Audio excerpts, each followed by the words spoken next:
Good morning and welcome to the Core Connection. I'm Mira Rubin here with you on Enlightened World Network. And today's topic is, what is the self? So I'm eager to talk about this with you because I think it'll be an interesting exploration. But before we get started, let's take a minute or two to get present. Let's take a deep breath in through your nose and hold it.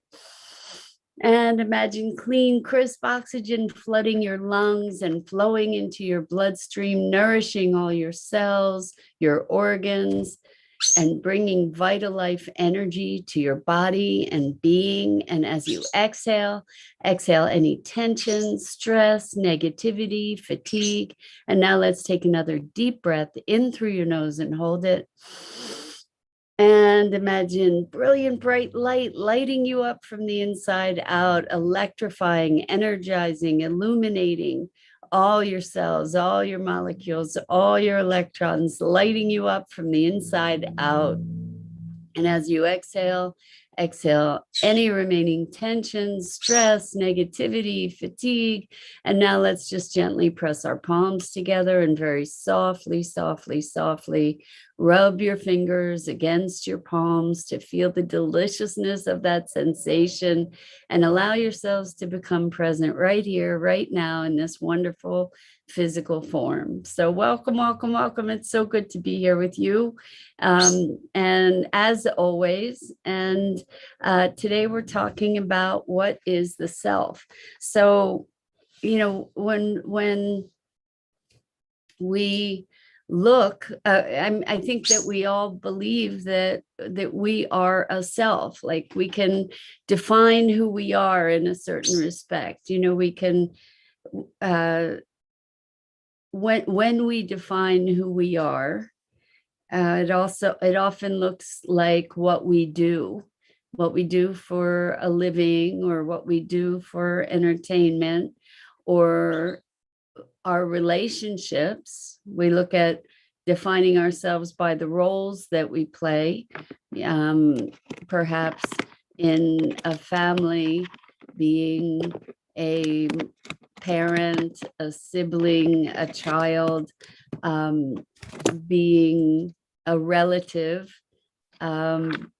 being the roles that we play in life, maybe a teacher, a student,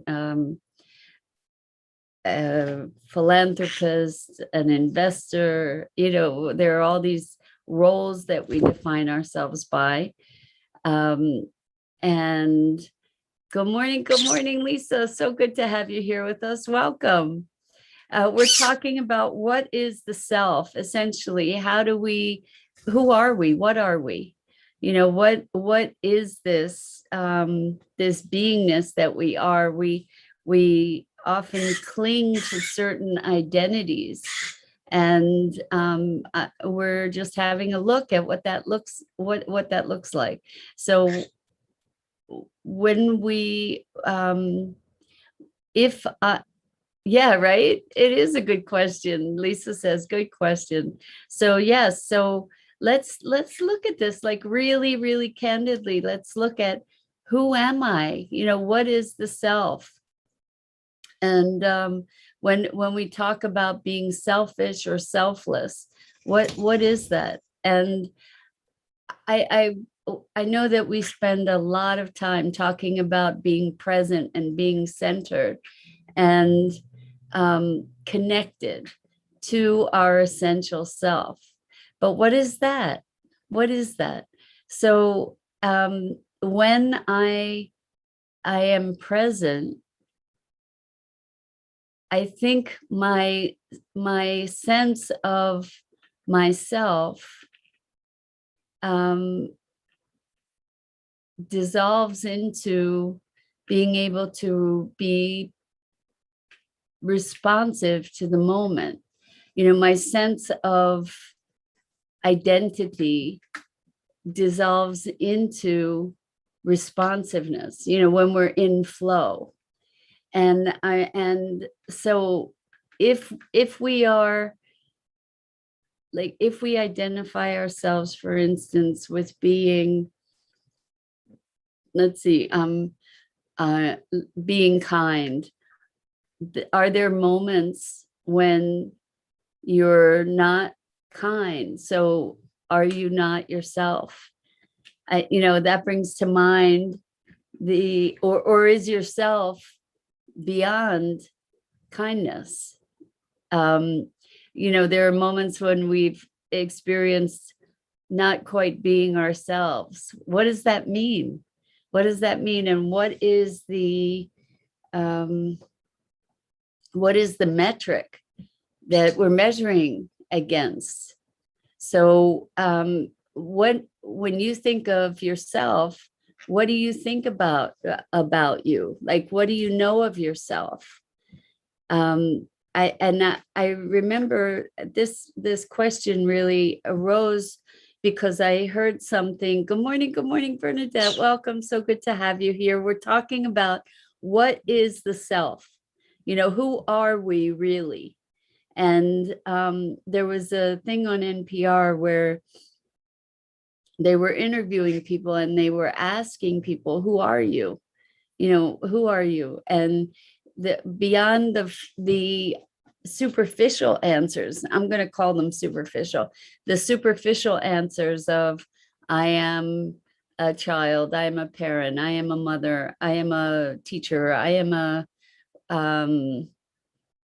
business person, I'm an entrepreneur, I'm an investor, I'm a weaver, I'm an artist, all these different things that we might be. Is that our beingness, or are those just roles that we play or things that we do? Lisa says, I'm a warrior. So that's awesome. What does that mean? So when you say I'm a warrior, I am passion. Oh, Bernadette, how awesome. And there's passion in being a warrior as well. So the thing is, if I'm a warrior, at moments when I feel vulnerable or weak or resigned, or moments when I feel something of a victim, am I still a warrior? This is interesting because I think we have selective definitions of ourselves where we are the spectrum of experience, that given the right circumstances, we can be pretty much anything. We can identify with pretty much anything. We can be filled with rage. We can be filled with joy. We can be filled with love and passion and the power and conviction of a warrior. And the thing is, if we are that, does it exclude all the other aspects of self and self-expression? So I know that when we talk about wholeness, we talk about embracing all aspects of ourselves. Good morning, Dennis. Welcome. It's great to have you here. We're talking about self and who and what are we.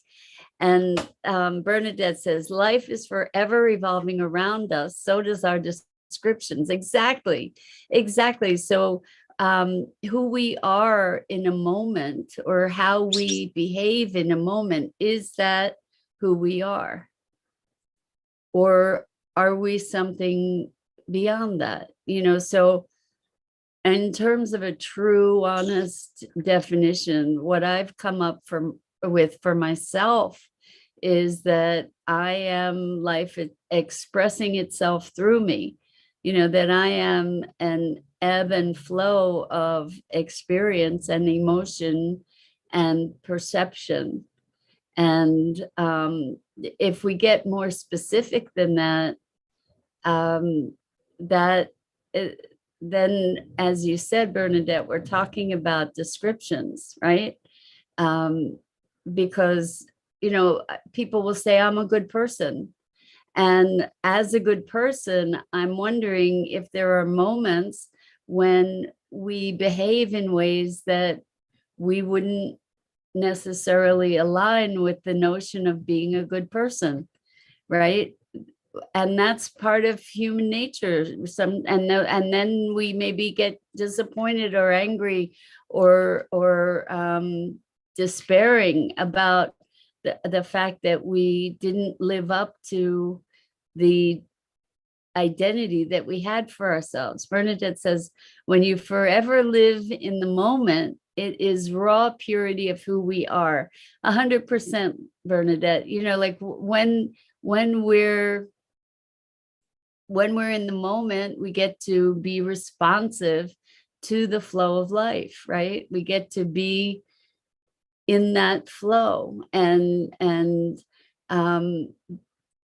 there are moments that challenge any description that when we experience life, right? And so does that shift our experience of who we are? I think that this happens. Sometimes we have a very strong identity and then something happens in life and we don't act in alignment with that identity, and it can create a tremendous crisis of being, and a real discordance, a disruption that can be very, very deeply unsettling. So Lisa says, being a warrior is about survival and being able to conquer. This allows me to be a better mother, friend, sister, grandmother. And so that's awesome that you have it working for you, Lisa. That's amazing. And I know in a previous conversation a while back, we talked about having an identity as a survivor. And I think that there's some similarities between the identity of being a warrior and being a survivor, because with being a warrior, it is about survival and being able to conquer. So when we look at that dynamic, that definition, first of all, it's defined by danger, right? Or threat, or adversity, right? Because as a warrior, we're going to conquer the situation. We're going to overpower. We're going to dominate. And that's what conquest is, right? And survival is rising to the challenge of a threat, right? And so when we define ourselves in that way, there's an underlying current of, if I am a survivor, then I am by definition reinforcing the threat or the adversity that I have to survive, right? So in order to maintain that identity, I need to have things that need to be conquered. I need to have things that I need to survive. So there's a life and death kind of vibration to that, right? If I'm just trying to think of another example. But warriors are about war, right? That there's always a fight, that we always have to be in readiness in order to fight. And that can be exhausting. And so there may be another dimension to that. Like I would be shocked if, as a mother, friend, sister, grandmother, you're not loving and nurturing and embracing. And does that make you not a warrior? I don't think so. I mean, I think that we exist in all of these expressions. So Bernadette says expectations are a visual from others. So I don't know how to fit what to do with that exactly here right now, Bernadette. Expectations are a visual from others.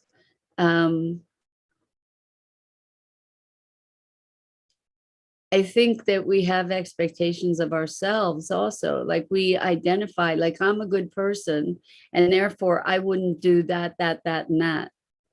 Okay. And there might be circumstances where you actually would do that, and that. And does that make you not a good person? You know, what I tend to believe is that we are fluid, that our experience of life and our experience of ourselves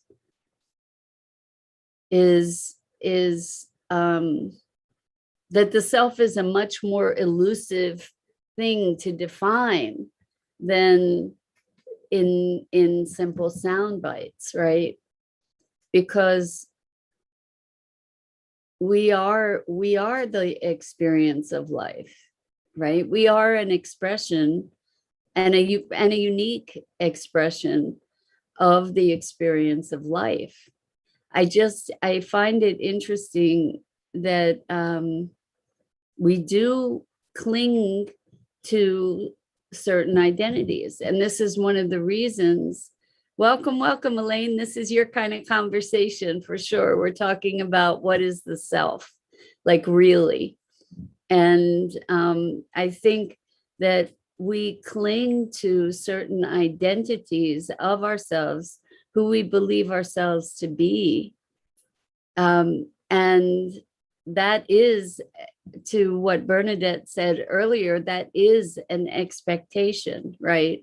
It's an expectation that we're imposing upon ourselves and our behavior. And it's a constraint. Like if we say, I'm honest, well, if I'm honest, have I ever told a quote unquote white lie?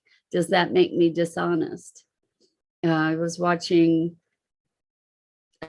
a show yesterday, and the conversation, it was a lawyer kind of cross-examining a priest who had lied about something, and she called him a liar. If you lie, then you're a liar.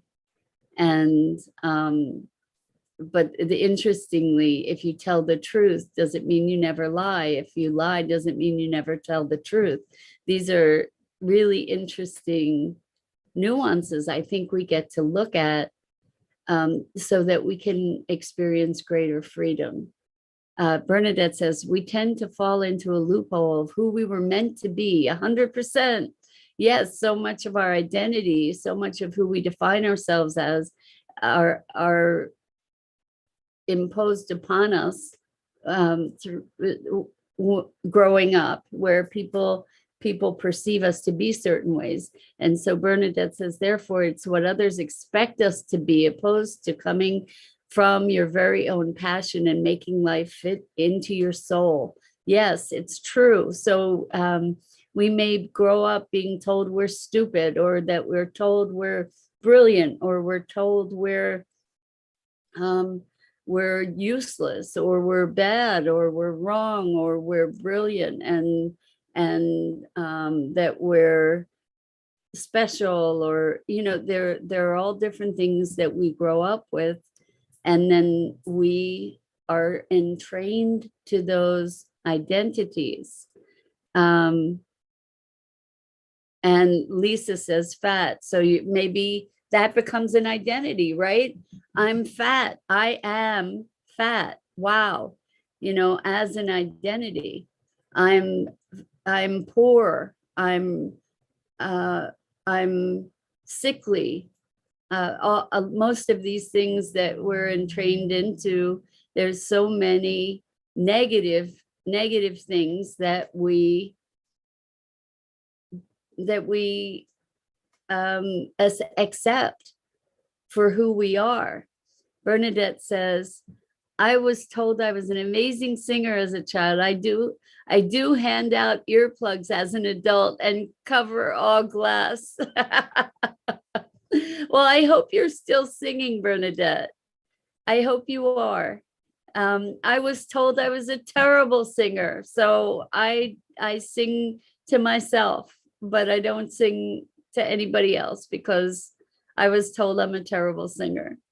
Um, and and we get to decide how many of these things we receive and how many we decide to break out of. I actually did take voice lessons for a little bit. It's very interesting, the limitations that we accept, that that we then define ourselves with, right?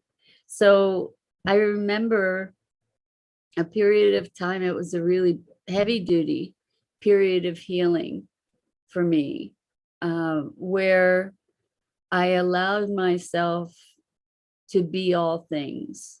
And, the other day we talked about Ho'oponopono and how we are one another. And when we can allow ourselves to be, whether we've acted this out, hopefully never, ever, but to allow ourselves to recognize the part of us that could potentially be the criminal, that could be the murderer or the rapist or the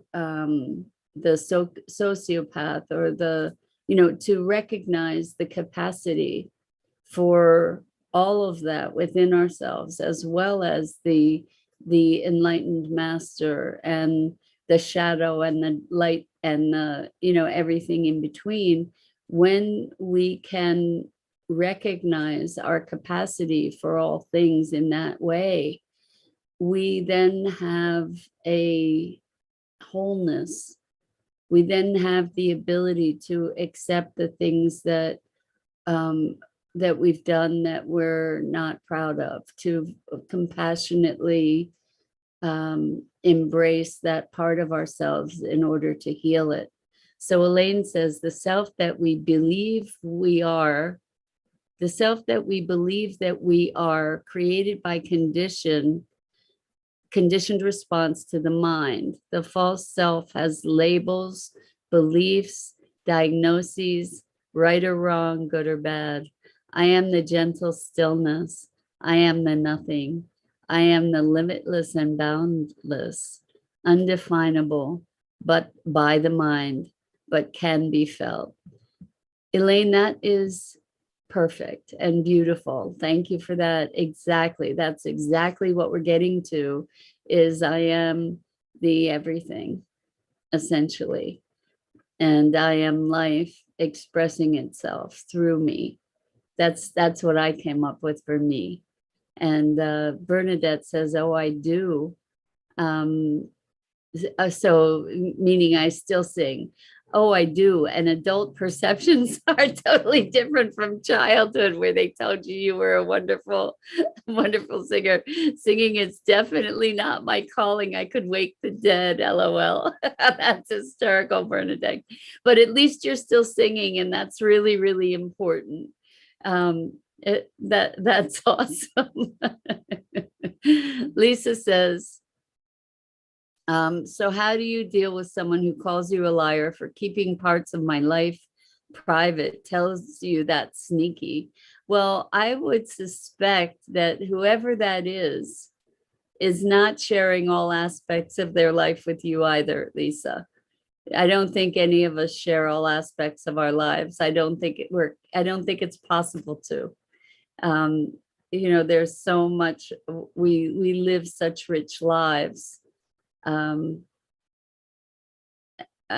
I think what they're talking about is something specific that they want you to share that perhaps you don't feel the freedom or safety to share, or the desire to share. And there's there's no obligation, I guess. But, I think in relationship, it becomes an interesting question as to what we're going to share and what we're not going to share. And what in the context of a relationship provides a sense of safety and security for the person that you're in relationship with, and whether that degree of exposure is something that you're comfortable with. So Lisa says, that's my daughter. So I'm sure that there are things your daughter doesn't share with you, for sure, 100%. Elaine says, oh, I've done it all: the murderer, the rapist, the stealer, the liar, and the thief. I've done it all and found deep compassion, forgiveness, and love for those roles I played in past lives. What a gift to remember those roles and let go. Again, well said. And I believe that we all have come here to play all the roles, and that in acceptance and compassion for all those roles, then we get to be in our wholeness. And that is really what Ho'oponopono is about, is connecting to all those roles, all those capacities, and our creatorship, our role as creator in developing all those roles. And Bernadette says, I have a multitude of friends and they all need to get together when I pass to totally know me. That's so brilliant, Bernadette. I love that each of your friends knows different aspects of you, and no one, including ourselves, I don't know that we ever know ourselves fully. And that's kind of the punchline for today's conversation. So Elaine says, liars see liars. Now, if someone calls me a liar, I will say thank you and look inside and see where I may have lied, and go ahead and forgive it, release it, and let it go. No big deal. And say thank you.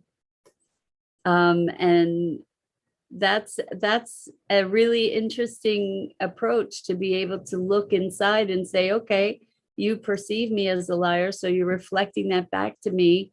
There is perhaps some truth to that. Where have I lied? So that's beautiful exercise, Elaine. And Lisa says, I carry a piece of paper with the Ho'oponopono in my purse. That's awesome. It's awesome. Such a powerful way of being, such a powerful way to presence ourselves to our wholeness, right? To the complexity and simplicity of who we are in our fundamental nature. So that's it for this morning. Thank you guys again for a wonderful, wonderful conversation.